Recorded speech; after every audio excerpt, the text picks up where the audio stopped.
ওকে, good morning everyone. আচ্ছা, আজকে আমরা শুরু করব ক্লাস 9 এর সপ্তম অধ্যায় ভারতের সম্পদ।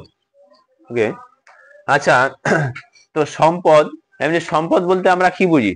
সম্পদ যেগুলা কি মানুষের কাজে লাগে, তাই না? সেগুলা হচ্ছে কি সম্পদ। যেমন কি টাকা পয়সা, জায়গা জমি, বাড়িঘর, সবকিছু এগুলা কি সম্পদ, তাই না?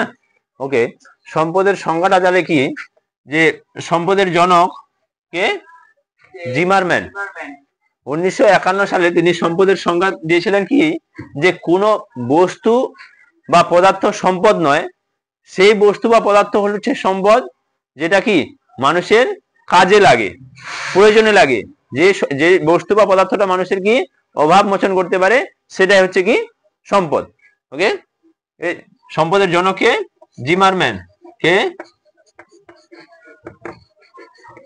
জিমারম্যান হচ্ছে সম্পদের জনক, মানে আধুনিক সম্পদের জনক বলা হয় জিমারম্যানকে। ওকে, এবার তিনি সম্পদের সংজ্ঞা দিয়েছিলেন 1951 সালে। সম্পদের সংজ্ঞা কি বলেছিলেন? তার একটা বিখ্যাত গ্রন্থ the world resource of industry. এই গ্রন্থে তিনি কি বলেছিল, কি যে কোনো বস্তু বা পদার্থ সম্পদ নয়, ওই বস্তু বা পদার্থ সম্পদ যা মানুষের কি করতে পারে, মানুষের প্রয়োজনে লাগে বা মানুষের অভাব মোচন করতে পারে, সেই বস্তুটাই হচ্ছে কি সম্পদ। ওকে, যেমন সম্পদ হিসাবে উদাহরণ কি, যেমন হচ্ছে কি কয়লা, খনিজ তেল, জমি, যত কিছু টাকা পয়সা, সব এগুলা কি হচ্ছে সম্পদ। ওকে, আচ্ছা, তাহলে সম্পদের সংজ্ঞাটা তাহলে বোঝা গেল যে কোনো বস্তু বা পদার্থ মানে সম্পদ নয়, ওই বস্তু বা পদার্থ হচ্ছে সম্পদ যেটা হচ্ছে কি মানুষের কাজে লাগে, প্রয়োজনে লাগে, মানুষের অভাব পূরণ করতে পারে, যেটা হচ্ছে কি মানুষের গ্রহণযোগ্যতা, যেটাতে মানুষের কি চাহিদা রয়েছে, সেটা হচ্ছে কি সম্পদ। ওকে, এবার দেখো নিরপেক্ষ সম্পদ কি। নিরপেক্ষ বলতে কি বোঝাচ্ছে? নিরপেক্ষ আছে, তাই না? সেটা ধরনের সম্পদ আছে, কিন্তু সেটা কি করছে, মানুষের কাজে লাগছে না, সেটা মানুষের কাজে লাগছে না, সেটা কি একদম নিরপেক্ষ আছে। তাহলে নিরপেক্ষ সম্পদ বলতে সেই সম্পদ, যে সম্পদগুলো কি করছে, মানুষের প্রয়োজনে লাগছে না, যেটা হচ্ছে কি মানুষের প্রয়োজনে লাগছে না, সেটা হচ্ছে নিরপেক্ষ সম্পদ। যেমন যেমন আন্টার্কটিকার নিচে কি প্রচুর খনিজ সম্পদ রয়েছে, সেটা কি মানুষ কি সেখানে যেতে পারছে না, মানে সেটাকে কি করতে পারছে না, মানে তুলে সেটাকে কাজে লাগাতে পারছে না, ব্যবহার করতে পারছে না, সেটা মানুষের প্রয়োজনে লাগছে না, তাহলে সেটা হচ্ছে কি কি নিরপেক্ষ সম্পদ। নিরপেক্ষ সম্পদ। ওকে, নিরপেক্ষ সম্পদ বোঝা গেল যে সম্পদ মানুষের কি করে প্রয়োজনে লাগে না, সেটা হচ্ছে কি নিরপেক্ষ সম্পদ। যেমন হচ্ছে, যেমন আন্টার্কটিকার নিচে কি প্রচুর সম্পদ রয়েছে, খনিজ সম্পদ রয়েছে, কিন্তু সেটা মানুষের প্রয়োজনে লাগছে না। ওকে, এবার জানবো হচ্ছে সম্পদের বৈশিষ্ট্য। মানে আমরা জানলাম যে সম্পদ কি, যেটা মানুষের কাজে লাগে, সেটা হচ্ছে কি সম্পদ। তাহলে সম্পদের বৈশিষ্ট্যগুলো এটাই যে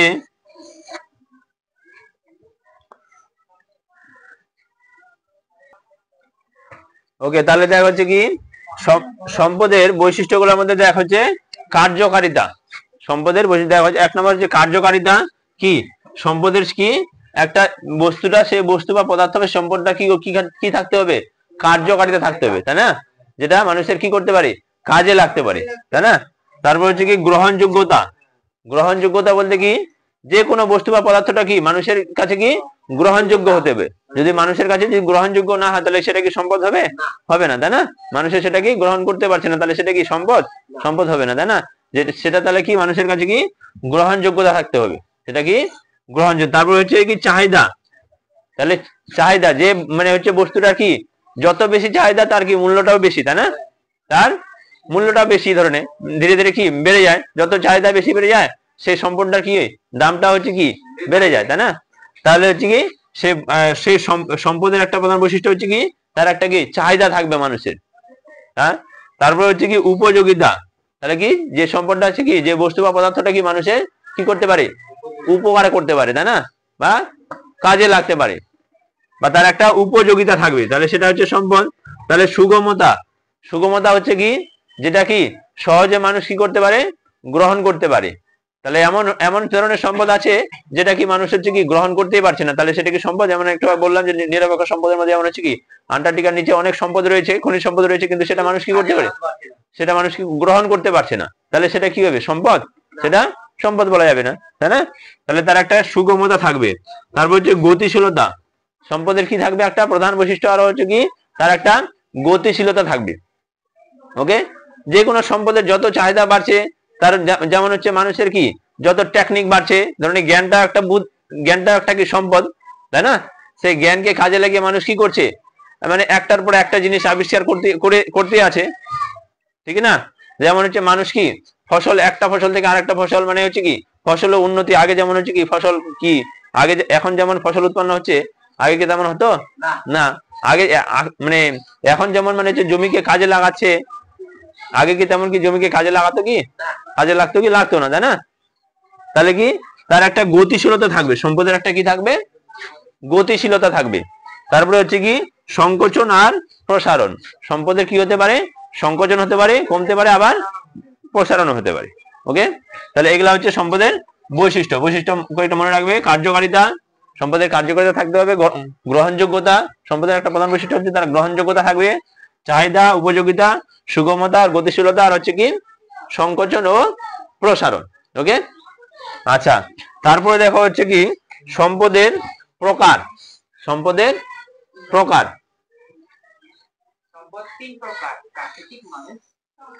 না মানে সম্পদ এমনি হচ্ছে আর 5টা ভাগে ভাগ করেছে। আচ্ছা আজকে দেখো, হ্যাঁ দেখো, 1 নাম্বার হচ্ছে কি উপাদান সৃষ্টির ভিত্তিতে,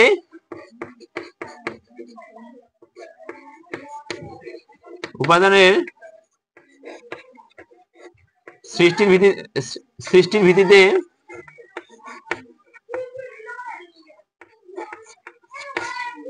সৃষ্টির ভিত্তিতে 3টা ভাগে ভাগ করেছে। ওকে, একটা হচ্ছে কি প্রাকৃতিক, হ্যাঁ এইগুলো উদাহরণগুলো মনে রাখার চেষ্টা করবি। দেখেন, একটা হচ্ছে প্রাকৃতিক, প্রাকৃতিক সম্পদের মধ্যে কোনগুলা পড়ছে বলতো? প্রাকৃতিক যেমন হচ্ছে কি, হ্যাঁ মাটি, বায়ু, হ্যাঁ খনিজ তেলও পড়বে, সেটা প্রাকৃতিক ভাবে, সূর্যের রশ্মি, সেগুলা কি প্রাকৃতিক। এক কথায় যেগুলা হচ্ছে প্রাকৃতিক ভাবে পাওয়া যায় সেগুলা হচ্ছে কি প্রাকৃতিক সম্পদ, তাই না? যেমন হচ্ছে সৌরশক্তি, তাই না, বা সূর্যের রশ্মি। তারপর হচ্ছে কি খনিজ তেল, তারপর হচ্ছে কি বায়ু শক্তি, বায়ু, এগুলা এগুলা হচ্ছে কি প্রাকৃতিক। আর তারপর যদি বলা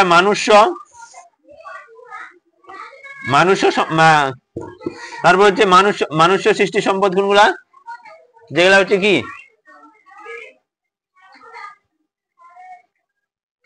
ওকে, তাহলে উপাদান সৃষ্টি ভিত্তিতে হচ্ছে 3টা, একটা হচ্ছে প্রাকৃতিক, প্রাকৃতিক বলতে যেগুলা প্রাকৃতিক সম্পদ। ওকে, যেমন হচ্ছে সৌরশক্তি, খনিজ তেল, বায়ু, মাটি, উদ্ভিদ, এগুলা হচ্ছে কি প্রাকৃতিক সম্পদ। আর মানুষ সৃষ্টি সম্পদ হচ্ছে মানুষের শিক্ষা, স্বাস্থ্য, জ্ঞান, এগুলা হচ্ছে কি, এগুলা হচ্ছে মানুষ সম্পদ।